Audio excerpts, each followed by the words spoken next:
En janvier 2019, j'ai décidé d'entreprendre une aventure bien particulière.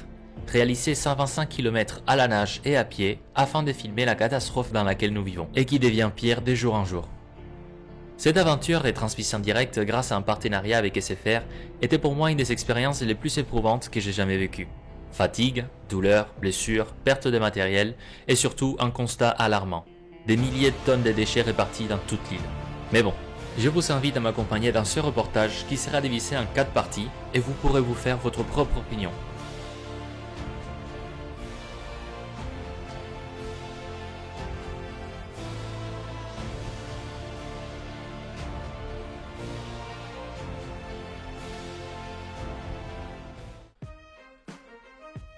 Mon aventure commence au bourg d'Anzarlé.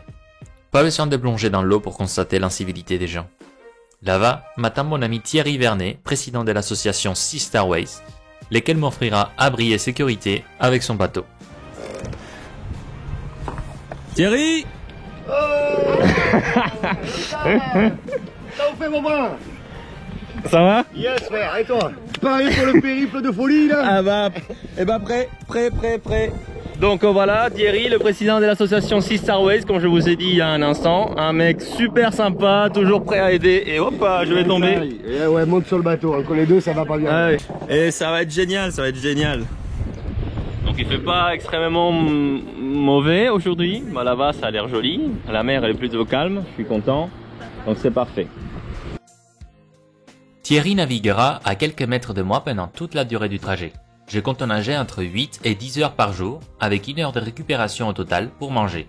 Et cela pendant 3 jours. Pour mieux comprendre mon parcours, je ferai mon premier arrêt à Fort-de-France, puis au Carbet, puis au Prêcheur. La presque totalité des déchets se trouvant au fond de l'eau, je ne verrai pas beaucoup de déchets flottants pendant ce trajet maritime. Sur Terre cependant, c'est une autre histoire, mais je suis encore loin d'entamer la deuxième moitié de mon parcours. Pendant que je nage, allons donc voir ce qu'il y a au fond. On passera de temps en temps vérifier que tout va bien pour moi. La Martinique est une île qui est très polluée par le plastique. Mais aussi, étant né à Cuba et ayant visité presque toute la Caraïbe, je peux vous assurer que la Martinique a, et de loin, l'écosystème marin le plus pauvre des îles caraïbéennes, dû à l'absence des vraies réserves naturelles où la pêche est interdite. Une recrudescence des pêcheurs et chasseurs sous-marins, aucune réglementation quant au permis de chasse, pas réellement d'efforts de préservation de la part de certains pêcheurs qui abandonnent leurs casiers sous l'eau une fois qu'ils ne leur servent plus. Ne coupe pas les vieux flotteurs en plastique qui se désagrègent en microplastique, ainsi que beaucoup de personnes qui prennent la mer tout simplement pour une poubelle.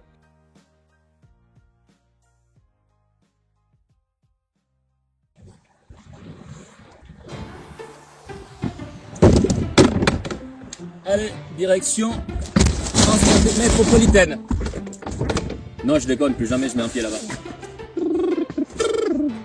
On n'est pas stressé.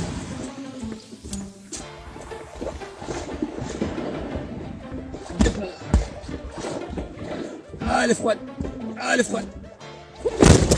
Wouh. Ah, elle est froide. Ah. Wouh. Bah, j'espère que la combi va faire son boulot, hein. Ça c'est bon.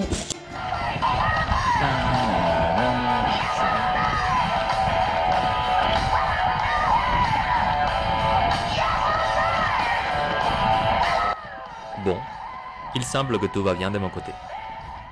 Pour ceux et celles qui ne connaîtraient pas des enfants des Gaïa, voici un petit récapitulatif. Le mouvement Enfants des Gaïa a été créé en août 2018.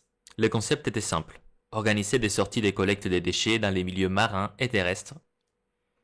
Et afin de promouvoir un maximum cette initiative, j'ai réalisé des vidéos à chaque sortie, que j'ai montées sous forme de teasers musicaux.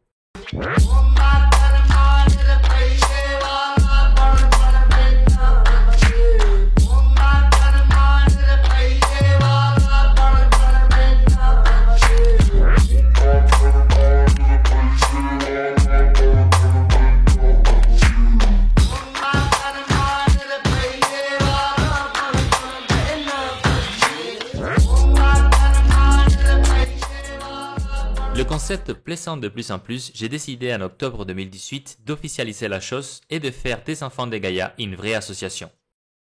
En plus des ramassages, nous réalisons des projets servant à entraver l'avancée du plastique vers la mer. comme ces dégrilleurs tests installés au sens d'Arlay. Nous réalisons également des mini-documentaires sur la faune et la flore marine, afin de familiariser les gens avec ces milieux. Par le biais des vidéos et incluant celle-ci, je cherche à sensibiliser un maximum de personnes à la cause écologique. Les temps pressent et le point de non-retour est à notre porte. Ah non, moi ça me verse tout ça. Hein. Là, je viens de commencer, mais je dois résister à l'envie de m'endormir. Allez, la vue est belle.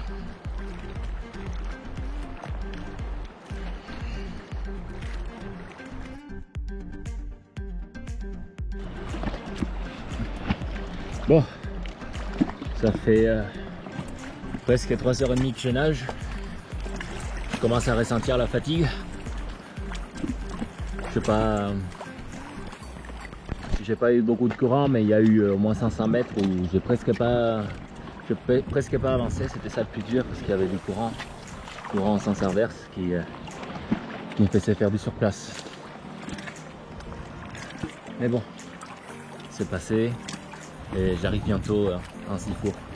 Je ferai peut-être un petit arrêt sur un noir pour manger, ce que j'ai pris là, petite barre céréalière, avant de reprendre ma traversée. Donc un petit détour rapide pour vous montrer l'intérieur de la faille du point Y. C'est vraiment joli, c'est ce que vous voyez là-bas au loin. On va y aller, c'est encore 200 mètres. Oui, ça aille. Allez, ça va faire un peu Indiana Jones. Oh, je m'avance un peu.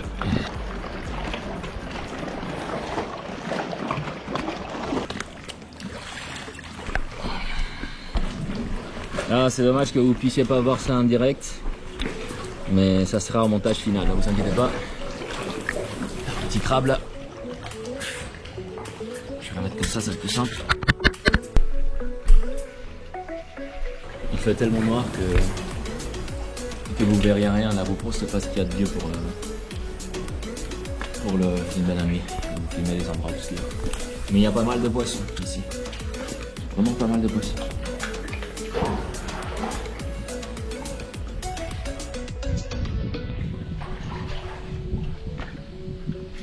J'espère que le mât ne dérange pas pour la vidéo.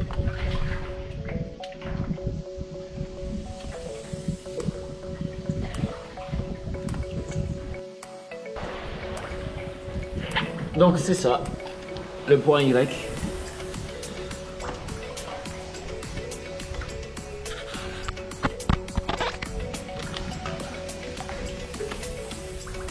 Je passerai ma vie ici, franchement.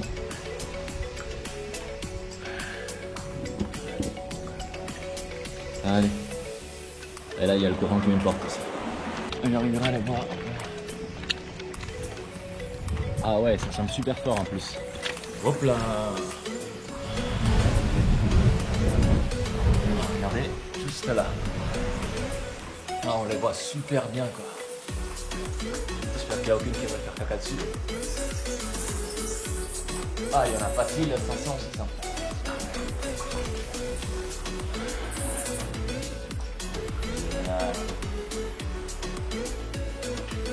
Salut les chauves-souris.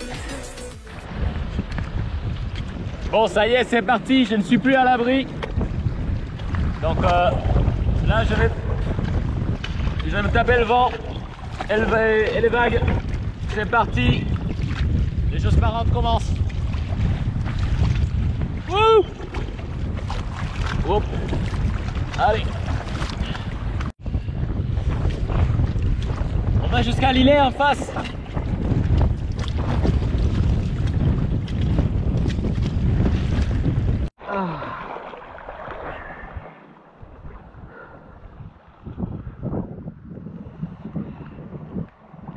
Arrivé à l'îlet Ramier après 4h50 de nage. Donc je vais manger un petit bout et après ça va être direction Fort-de-France.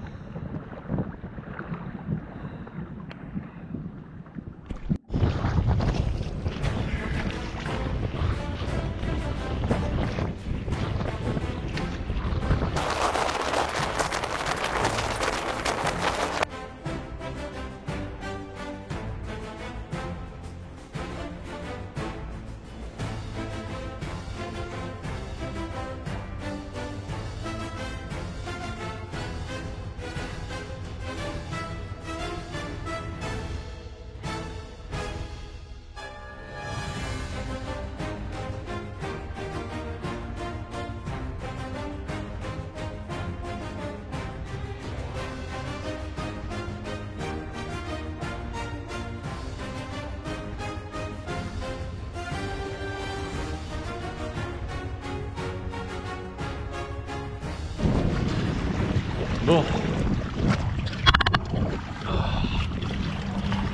je suis déjà arrivé sur Fort-de-France. Là derrière, c'est pas beau du tout. Hein. Il me manque encore 2 bonnes heures avant d'arriver à la tour Lumina. Elle n'est plus qu'à 3-4 km. J'ai super mal aux jambes, aux cuisses et à la rotule droite surtout. Mais ça va, je vais jusqu'au bout. Ça a été vachement dur. Ça a été vachement dur au niveau de la baie. Il y avait beaucoup de vent, 25 nœuds. Donc finalement j'ai pas pu la traverser, j'ai dû la contourner.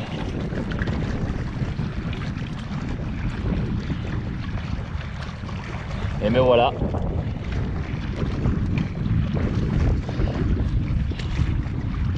Faut pas que j'arrête de nager parce que si j'arrête ça fait vraiment mal. Tant que je nage ça va super bien, il n'y a pas de souci.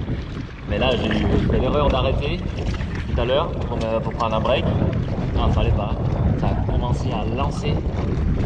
C'est terrible.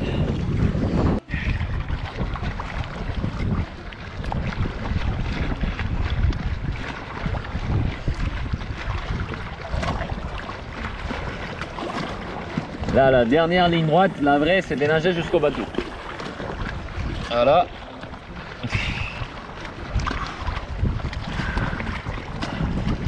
Le bateau qui est à 40 mètres. Donc voilà, la tour Lumina, je suis arrivé, c'est bon. On n'en parle plus maintenant. Lumina, pardon, la tour Lumina. Donc je répète. Donc voilà la tour Lumina, je suis arrivé. Enfin, après 10h30 de trajet. Il était temps. Ouh, on peut plus, j'ai faim. Allez, on va monter sur le bateau, le bateau.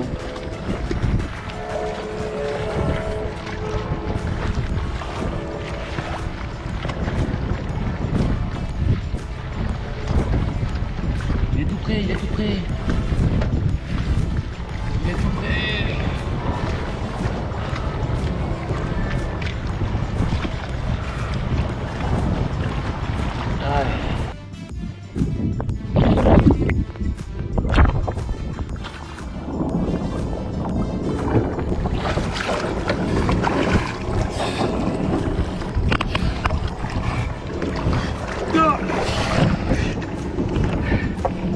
Allez, c'est fini.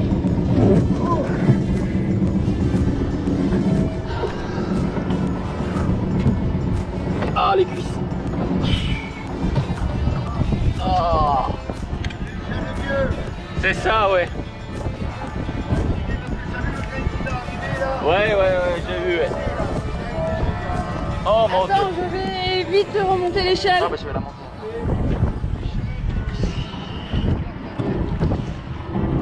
Ah, mais je me sens vraiment comme un petit vieux. Ouh.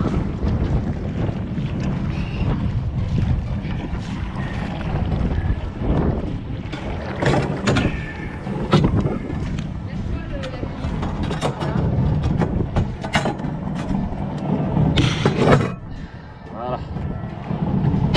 Ok. Ah,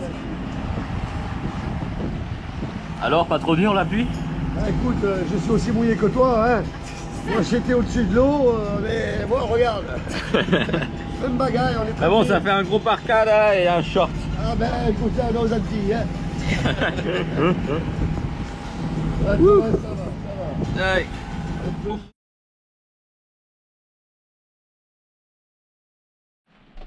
Bon, je viens de me lever. Il pleut et il fait froid. C'est parti. C'est là. Bon,